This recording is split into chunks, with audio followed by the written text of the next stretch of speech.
Штипска апелација одлучи. Двајцата бивши градоначалници на Кочани, Николчо Илиев и Радко Димитровски, остануваат во куќен притвор. Тие се дел од осомничените во истрагата за пожарот во дискотеката на смртта, во кој животот го загубија 59 лица, а речиси 200 се повредени. Жалбите изјавени од осомничениот РД.К, преку бранителот адвокат АС.К и од основниот јавен обвинител од Кочани против решението на Основниот суд Кочани КС 36 / 2025 од 24 март во страна 1 со кој мерката притвор се заменува со мерка куќен притвор се отфрлаат како недозволени. По истекот на 30 дена од денешната одлука на апелациониот суд во Штип, доколку од страна на јавното обвинителство се побара продолжување на притворот на екс-градоначалниците, тогаш ќе одлучува кривичен совет во Кочани составен од тројца судии. Со тоа што донесената одлука постои можност да се обжали.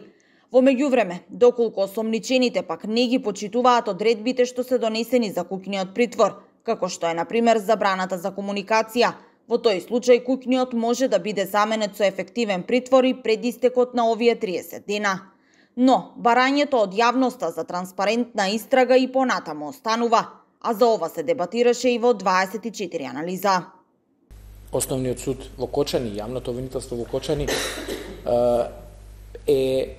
се мали места и по надлежност, значи се наоѓаат во иста зграда.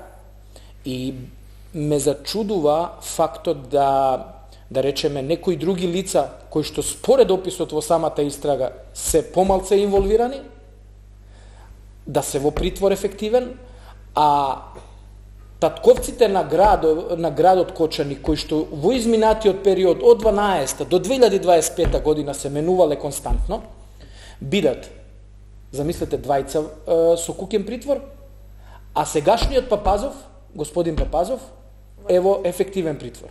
Што е поразлично за господин Папазов? Што е поразлично за поранешниот министер Крешник Бектеши, кој што патем не е на функција? Што е поразлично за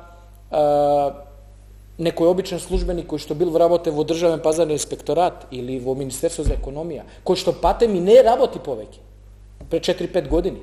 Во однос на истрагата која се следи со огромен интерес во јавноста, во ефективен притвор засега останува актуелниот градоначалник на Кочани Љупчо Папазов, кој по трагедијата поднесе оставка од функцијата, а во куќен притвор, освен двајцата бивши градоначалници Димитровски и Илиев, исто така останува и поранешната директорка на Државниот пазарен инспекторат Анета Симеска Димоска.